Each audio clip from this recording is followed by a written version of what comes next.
Hey y'all, so there's a few quick announcements before we get into today's video. I have gotten a new mic, and so you're going to notice some differences in audio quality, a little bit of dips in audio quality, and that's just because I'm trying to figure it out and just figure out the best settings for this microphone so that I can get the best content out to you guys. So just please bear with me as I get this all figured out.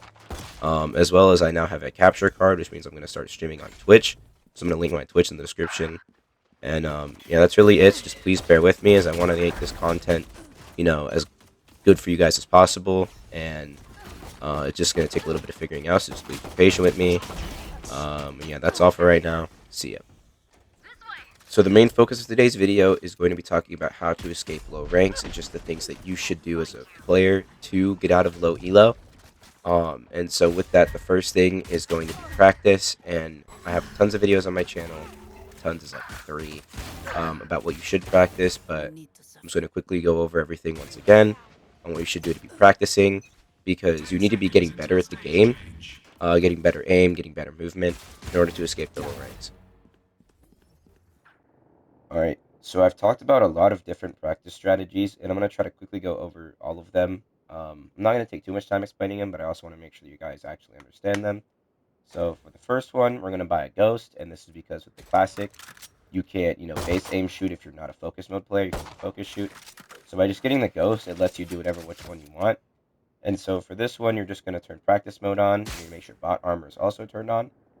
And so you're going to do is you're just going to shoot one bot in the head, flick to another bot, shoot it in the head, go back, shoot it, shoot it. And the reason we're doing this drill, and also just if you get a straggler like this, just kill him, get him out of the way.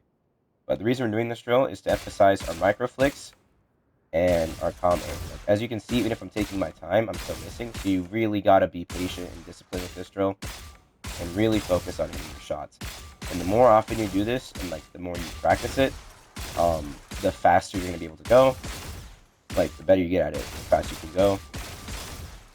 But just really emphasize not missing. Like if you notice you're missing a lot, slow it down.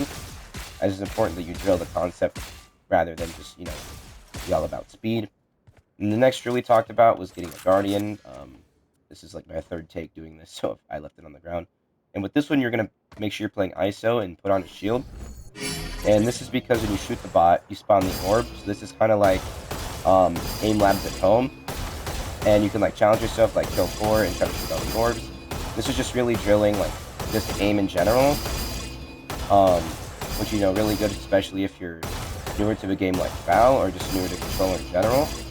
Just practicing your aim overall is really good.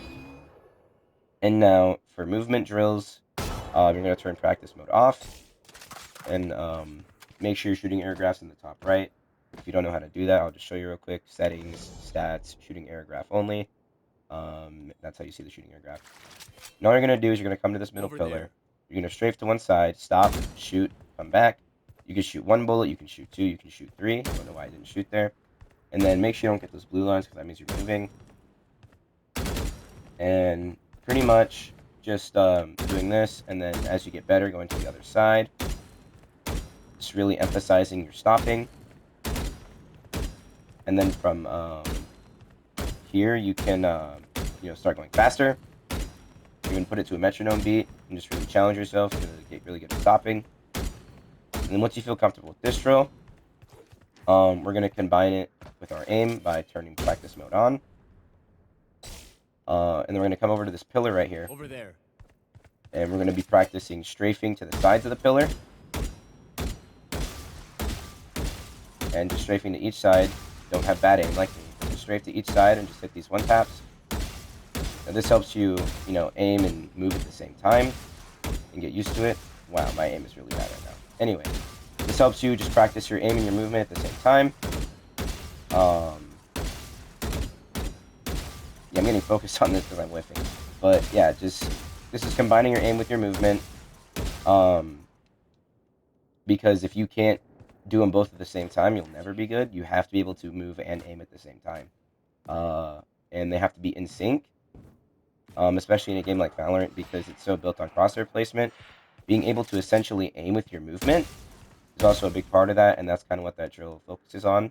But it doesn't isolate it because you still need to be able to use your right stick. And now from here, we're going to, practice our opponents being good at movement. So we're going to turn bot strafing on, and then you're going to change agent and go to deadlock. And you're going to deadlock ult one of the bots, and reel him in. Then once he starts to get close, you're going to turn practice mode off. The little settings bar is transparent, so you don't got to worry about timing it correctly. But he'll fall through the floor, and it'll break, and you'll get a bot here. Now, sometimes they're invincible. Thankfully, that guy's not. And pretty much all you're going to do is you're going to move when the bot moves and stop when the bot stops. I'm going to reset him. Move, stop, and then when you both stop, you just shoot. This helps you keep track of the enemy while also, you know, practicing you being a moving target as well. And tracking isn't a big part of this game, especially just because it's a type of game. But if you do want to practice tracking, you can just track the bots like this. As you can see, I'm not really the greatest at it, but just practicing it, you know, you can get better. I usually just like hop on aim labs on my PC if I want to do tracking. But for those of you that don't have it, this is a good alternative. I just don't really like this method. It's just because this controller has aim assist in Valorant, it just doesn't really work properly. Other than that, that's really all the main practice drills that I've shown on this channel and that I think are good enough to practice. Other than that, other practicing is just team deathmatches, and, you know, just actually fighting real players, because shooting bots in a range, anyone can do that. You have to actually be able to kill people that are shooting back at you. Okay, that's all for the practice section. Now we're going to go on to the other section. Now, before we go into the next part of the strategy of escaping low ranks, I just want to reiterate why we're focusing so much on our aim and our movement. And that's because Valorant is a game that is so based on the core mechanics of the game that, honestly, you could pretty much aim your way to diamond, right? Because if you learn a character and you're bronze, like, you would have the biggest Valorant brain in the entire world. If you cannot shoot people, you'll be bronze forever. And so I genuinely think that being able to aim will get you way farther than being able to, you know your character. And I'm not saying, you know, to just not learn characters. You should eventually learn characters. I'd say about gold is where you're probably good enough at the game that you can start learning how to play an agent. But in the low ranks, what usually keeps people there is the fact that they do not know how to get kills. And so with that, the next part of ranking up is to insta-lock Arena. The reason we want to insta-lock Arena is because she is a duelist, which means that she will naturally be taking more fights than the rest of her team. On top of that, her abilities are very straightforward and not hard to use. Her flash, you just toss it up in the sky and it blinds people. And then her abilities are either you get a heal if you get a kill, or you get to run away after you get a kill. And what both of those abilities do are getting you more gunfights, which again is going to be our focus because we need to be able to shoot people. So in your ranked games, you're going to be able to take way more fights. And that's just really powerful because the more fights you take, the more reps you get, the faster you can get better at something. And so being able to play Reyna and just, you know, greet every single gunfight, that's going to rank you up way faster than, you know, anything else would. So, yeah, that's really it for escaping low ranks. Just, you know, practice your fundamentals and then play Reyna and just take hella gunfights. And another part of that is, you know, find someone to play with because, you know, teammates in any rank are bad. And so if you just have one person that's consistent, it'll be way easier to rank up. But that's really it for this video. It's just those two things. I think if you emphasize both of those things, you could pretty much get your way to, like, platinum, diamond. Yeah. Thank you all so much for watching. Please like and subscribe if you enjoyed, as it really helps this channel grow.